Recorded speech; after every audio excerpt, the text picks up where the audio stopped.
I'm outside Sutter Health Park, where the A's are making Sacramento a major league city, kind of. But did you know there are some hints to other times when Sacramento tried to make it to the big leagues?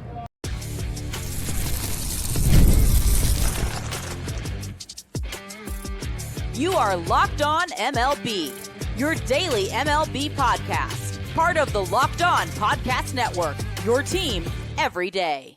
Hello, baseball fans, and welcome to Locked On MLB, part of the Locked On Podcast Network, where it's your team every day. This is the daily podcast. We talk about all of Major League Baseball. I am your host, Paul Francis Sullivan. Please call me Sully. Today's episode is brought to you by Game Time. Download the Game Time app, create an account, and use code LOCKEDONMLB for $20 off your first purchase. Follow us at Locked On MLB Pods on Twitter, or whatever they're calling it these days, and on Instagram. I am your pal Sully. I'm at Sully Baseball Podcast on Instagram. But leave your messages right down here on YouTube, and I will read your comments. So yeah, I'm in front of Sutter Health Park, and the A's are playing just, I believe it's their fifth or sixth game here in Sacramento. It's still kind of new, and we're going to see if it's going to catch on. But Sacramento, they're not allowed to call the A's the Sacramento A's, and it's kind of a slap in the face for a city that has wanted to be a Major League Baseball city for quite a while now. And I've been to the game here. I saw a River Cats game here last year. I've seen a Sacramento Kings game here. I've been to Sacramento a few times. It's a real city. They've got good sports fans here. And they're kind of hungry to have more than just the NBA. And the fact of the matter is, I do think this could survive here. I do think Major League Baseball could thrive here. But the hunger to have a Major League Baseball team in the capital city of Sacramento has gone on for a while.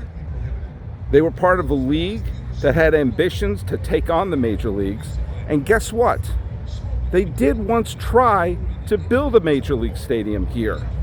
And there's proof that it exists. And I went to go look for it.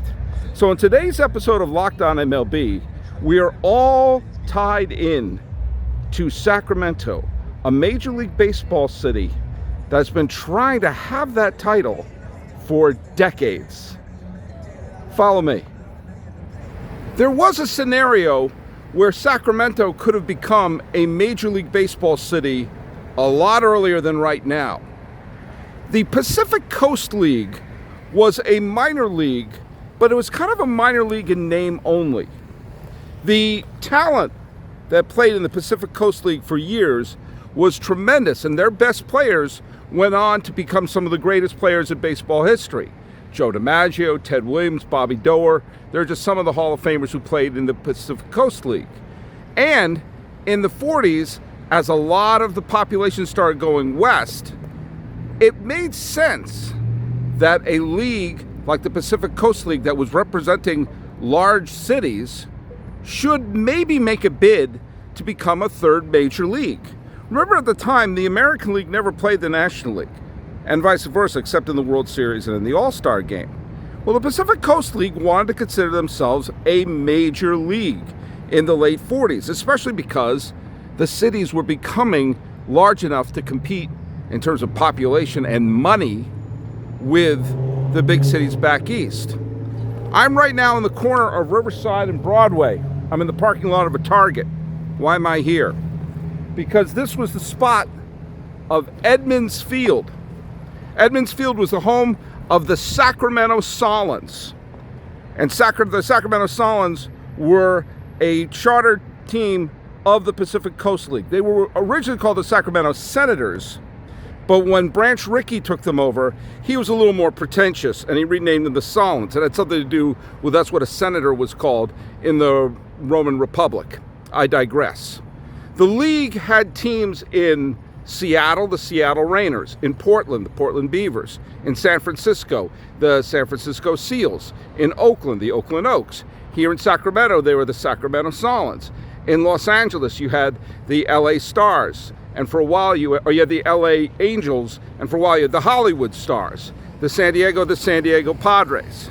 And they seemed to have enough teams and enough interest to maybe make the case of a major league being here on the West Coast. Now, this was the site of Edmonds Field. It's long since been torn down, and it's a target. But they do have this nice plaque that's here. The plaque reads, Edmonds Field, this was the site of home plate at Edmonds Field, home of the Pacific Coast League Sacramento Sullins baseball team for 50 years.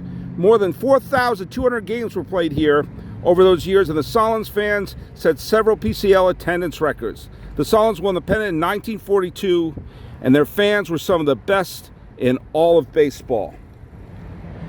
The Pacific Coast League ultimately never became another major league, and eventually the American League and National League both moved out here and expanded out here and kept some of the team names. San Diego Padres, the Los Angeles Angels, who were not in Anaheim at the time. But between the time that Sacramento had a team that played on what's currently a parking lot of a Target and the current incarnation of a Sacramento team, which is secretly playing in Sutter Health Park, there was another location where Major League Baseball was aiming to lay its foundation in the city of Sacramento, and they did just that. Where I'm standing right now is in West Sacramento. It's a little bit of a sports ghost town. This is no longer the home of the Kings. The Kings have a beautiful downtown arena. This is the spot where the Kings used to play. And one of the few hints that the National Basketball Association ever played here is this entranceway that still welcomes Kings fans. But as you can tell, the arena where they're welcoming them to no longer exists. This is the spot where Sacramento became a major league city. A major league city in terms of having a major sports franchise represent their fans.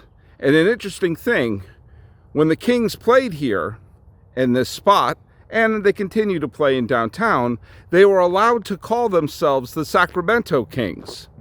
One of these days, maybe the A's will allow their fans to call their baseball team that. But that's a whole different story. Sometimes it just takes one sports team to put a city on the map and to make them have the aura of being a major league fan base. The city of Sacramento had no major franchises until the team that used to be called the Kansas City Kings were in, well, some hot water financially, and also there were some off-the-field scandals. Their ownership was an absolute mess in Kansas City. And it was a pretty mobile franchise. At one point, they were called the Rochester Royals. Then they were called the Cincinnati Royals. Then they split their time between Kansas City and Omaha and renamed the Kings. And in the mid-'80s, after a little bit of success in the early 80s, they were a mess and they needed new ownership. And an ownership right here in Sacramento said, we'll build you an arena and give you a brand new fan base. Look back there. You see right where I'm pointing? There's nothing there. I came to a basketball game here in the mid-'90s. It was roughly the same amount of thing there, except there was a big arena called the Arco Arena. That became the home of the Sacramento Kings. It was later called the Sleep Train Arena. They demolished it a couple of years ago. It's now a big plot of dirt, which will probably be, I don't know, a big tech company or a big health insurance company, because that's what they tend to do here in California. But the arrival of the Sacramento Kings meant suddenly the city of Sacramento could think about things like, oh, I don't know, other teams. They were put on the map. And the city pretty much embraced them. I remember coming here, it was a tough ticket to get. And Sacramento loves their Kings. Now there have been some issues with the Kings here and there, but they built a new arena, a new downtown arena. The fans love them, and they didn't move to Seattle. You thought, and I thought, we all thought they were moving to Seattle. But no, Sacramento has kept their Kings.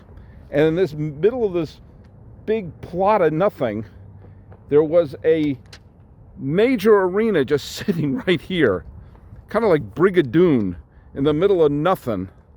And this put the city on the map. Thousands. This was a hopping place and a hopping franchise. The city fell in love with the Kings and didn't let them go. Maybe they will do the same for the A's. And at one point, the courtship of the A's started a long time before John Fisher put his talons into the team. And this area could have been the home to the A's a lot earlier. Did you know your Fire TV is also an Xbox? Turn any TV into your gaming and entertainment hub with Fire TV Stick 4K devices. No console required. Just grab your paired controller, subscribe or sign to the Xbox Game Pass Ultimate with EA Play included, and you're ready to play. Dive into hundreds of premium titles from EA Sports College Football 25 to Call of Duty Black Ops and Avowed. And easily as you stream your favorite shows, it's gaming made simple. It's all on your Fire TV. Now look at, I'm not much of a gamer, but my sons are, and they use our Fire TV as an Xbox to play all those great Star Wars games, including Star Wars Battlefront. And with Wi-Fi 6E and auto low latency mode, advanced technology, Fire TV Stick 4K delivers smoother and more responsive gameplay that they love with lightning fast speeds that you need to stay competitive. Now, I don't use the gaming part of it, but I use all of the streaming services to watch my favorite shows as well. In fact, I'm catching up on some classic TV and some of the movies there. So when my sons are done playing, I start watching, and it's all with the Fire TV Stick. Head to Amazon.com/Fire TV Locked On to get started. Xbox Game Pass Ultimate subscription and compatible controller are required. It's available on select devices, including Fire TV Stick 4K, second generation Fire TV Stick 4X Max, first and second generation, and the Fire TV Cube for the third generation. Now, in the mid-1980s, with the arrival of the Kings and the Arco Arena, there was a little bit of ambition here in Sacramento to add to their major league prestige. A fellow named Greg Van Dusen got involved in getting the Kings to Sacramento, but he wanted more. He wanted to make Sacramento a major league city, not just for one team, but for multiple teams. And with that came the plan for a new, basically a sports complex, using the New Jersey Meadowlands as kind of a basis, where in the middle of nowhere in the swamps of Jersey, they built a football stadium, a basketball and hockey arena, and a racetrack. And for a lot of years, people thought they were also going to build a baseball stadium and try to lure the Yankees or the Mets there. Someone saw this big plot of nothing and said, I see sports franchises here. The Kings showed they could do it. That was step one. Step two was try to get either the NFL or Major League Baseball to come here as well. And with that came the idea of beyond just the Arco Arena, but the Arco Sports Complex. And somewhere over there, and we're going to try to find it, they did something that I kind of sort of admire. And evidently this was something that they used to do in the 1980s, which was, to hell with you all, we're just going to build a stadium. Because it was roughly at this time, in the mid-1980s, St. Petersburg, Florida had the same thought. They said, why the hell don't we have a baseball team in Florida? And what they did is they raised the money and they built a stadium. They didn't have a tenant. They didn't have a team. They didn't have anything. But they said, hey, if we build a stadium, then maybe we can lure a team. Especially with a lot of cities having crumbling stadiums and some, and some attendance problems. You saw the Pirates nearly moving to Denver. teams seemed to be on the move, and it had been a long time since baseball had an expansion, they thought in St. Petersburg, Florida, let's build a ballpark.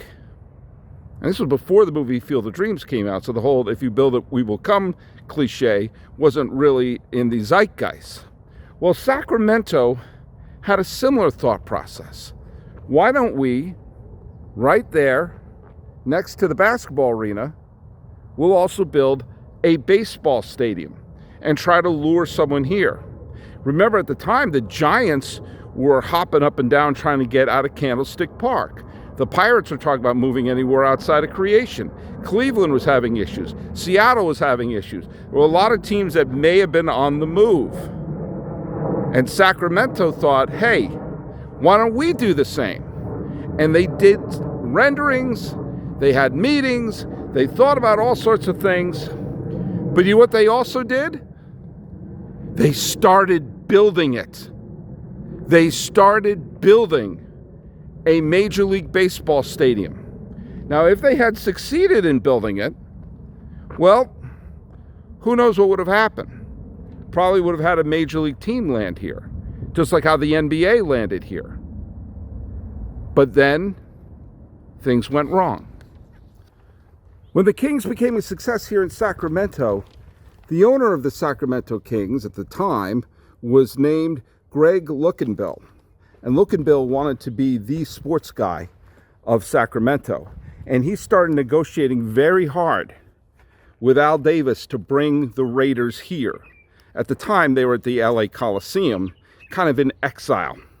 And the A's at the time were having trouble drawing fans at the Oakland Coliseum. The luster of the mustache gangs under Charlie Finley and Billy Ball in the early 1980s had faded.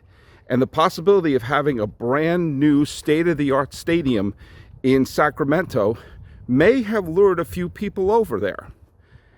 And they started construction.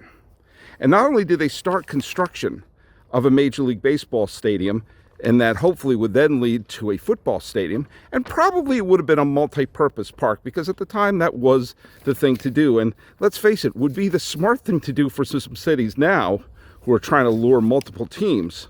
But there was a vote to fund the stadium. The city council, 9-0, to give Al Davis $50 million to move the franchise here. And not only that, construction of the stadium began. And the idea of baseball coming here, well, that was something else. In 1987, the fans of Sacramento, not the city council, not a potential ownership, the fans of Sacramento organized the March on Baseball. And 22,000 people came to the state capitol to propose their, support of building a baseball stadium in Sacramento. And everyone got the attention. Peter Uberoff saw this as a possibility, and the stadium was commenced to be built. But alas, no team came here, and the stadium construction stopped. And where I'm standing right now is the footprint of what would have been called Arco Park, the home of the Sacramento Athletics. Where I'm standing right here would have been the home of Canseco and McGuire, who were already on the A's at that point. So was Eckersley. So was Dave Stewart. The team was on the verge of something tremendous. And they were playing in the Oakland Coliseum, which was not a terrible place to see a ballpark at that point. But the ownership was thinking, hey, we could maybe do better. We maybe didn't have to share the San Francisco Bay Area with the Giants. And Sacramento showed they could have a basketball team and not necessarily clash with the Golden State Warriors. And here we are in the footprint of a stadium that never was. Where I'm standing right now is roughly where the pitcher's mound would have been. And what is it now? It's basically a swamp. It's basically a ditch There's still water behind me right there. There were a couple of ducks there who just flew away. They had the green head and the yellow bill. It looked like the mallard was wearing an A's hat. And you have this nondescript concrete right out of the Brutalist. And no stadium to be seen. The foundation is here. And the rebar has been put up there to build a stadium upon the foundation where I'm standing right now. And this would have been a sports complex where the Kings would have played. Now remember, at the time there was no San Jose Sharks. Maybe they could have lured an NHL team here as well. They had the arena. And maybe if the A's had moved here and had their renaissance here, the renaissance that they had in the late 1980s could have taken place at this spot where I'm standing. And alas, it didn't happen. No team decided to move here. And with no team coming here, unlike St. Petersburg, they stopped construction here. In St. Petersburg, they followed through and built the stadium that was originally called the Suncoast Dome, but then became Tropicana Field.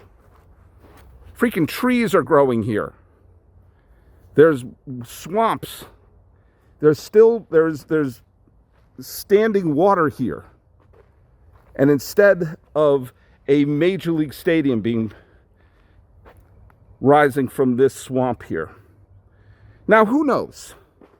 If the A's had moved here, this would have been before the great stadium renaissance of the 1990s, which saw the building of Camden Yards and ultimately saw the building of Jacobs Field and Pac-Bell Park and Petco Park, and I'm calling them all by their original names. I can't keep track of what everyone's stadium is called now.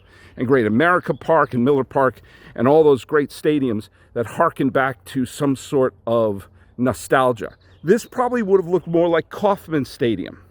Would have been a baseball stadium which would have had the sort of, would have had the good sight lines, but didn't have that old-timey feeling. Or maybe it would have been a multi-purpose park. Maybe it would have been a multi-purpose park, kind of like Jack Murphy Stadium in San Diego, which would have been fine.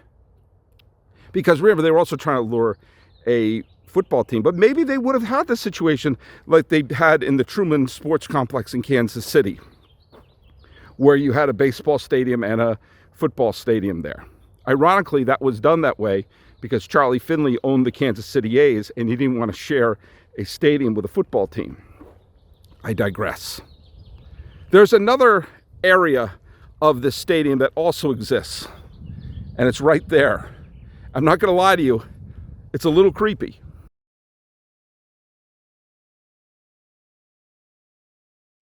You know, there's nothing quite like catching a Major League Baseball game live, even at Southern Health. You know, there's nothing like catching a Major League Baseball game live, including at Sutter Health Park, where I was when I recorded this show. You got the crack of the bat, you got the smell of the grass. You know, it's all fantastic. If you're looking for last-minute tickets, Game Time makes getting tickets easier than ever. With last-minute deals, all in prices, a low price guarantee, Game Time takes the stress out of buying baseball tickets. Plus, MLB tickets prices drop as the game gets closer, meaning you can score an incredible deal. I use Game Time for 3 very different games. The last 3 games I've gone to were the final game at the Oakland Coliseum, Game 6 of the NLCS at Dodger Stadium, and the game at Sutter Health Park where the Sacramento A's played the San Diego Padres. And I use Game Time every single time. I got some great deals, and you got the Game Time Picks feature. That makes finding the best seats effortless. It filters out the fluff and highlights the top discounts in the stadium. And you get to see the seat before you buy it. I love that you can preview your exact seat before purchasing, so you don't have any big surprise when you get to the stadium. Take the guesswork out of buying tickets with Game Time. Download the Game Time app, create an account, and use code LOCKEDONMLB for $20 off your first purchase. Terms apply. Again, create an account and redeem the code LOCKEDONMLB for $20 off. Download Game Time today. Last-minute tickets, the lowest prices. Do you know what they are? I'll tell you exactly what they are. They're guaranteed.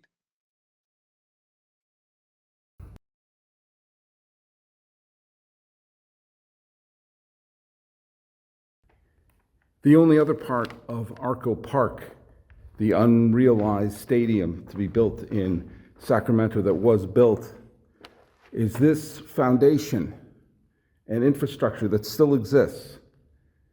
And you can see this is the bottom, you see a lot of the pillars, and this was going to hold up a lot of the lower deck of the proposed stadium in Sacramento. That would have been the home of the A's, or potentially an expansion team, or maybe a team that was going to be on the move. This was built and abandoned. And the only people to ever use this were basically clowns. No, I'm not kidding. Clowns who were going to work at the Ringling Brothers and Barnum Bailey Circus when they would be performing at the Arco Arena, would go into this unfinished stadium foundation and use it as a changing place. And this became known as the Clown Tunnel. The reason it was the Clown Tunnel is you can see right there, right where I'm pointing right there, there's an entranceway and another entranceway here. What this was supposed to do was create a connection between the Arco Arena, home of the Sacramento Kings, and the Sacramento A's, or whatever team was going to wind up here, and be a connector for the arena and the stadium. They built the connector. They've built the foundation. It all is still here. And it goes way back over there and way back over there. This is, by the way, as of this recording, more of a Major League Baseball stadium has been built in Sacramento than has been in Las Vegas at this point.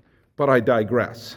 As you can see over the years, it has become a focal point for graffiti artists of varying degrees of talent. However, this would have been the home of the A's or some Major League Baseball team had the great baseball march on Sacramento yielded the moving of a Major League team. You see behind me where the field was going to be, and some of the rebar that would have been used in the construction of the stadium and the first and second deck. Instead, you've got this, an abandoned site. And there's no way you'd be able to put a stadium here. First of all, it's on a swamp. But secondly, the whole idea of where we want a Major League Baseball stadium to be has changed since they laid down the foundation for Arco Park. What we learned with the success of Camden Yards and Jacobs Field et al. Has been people want downtown parks.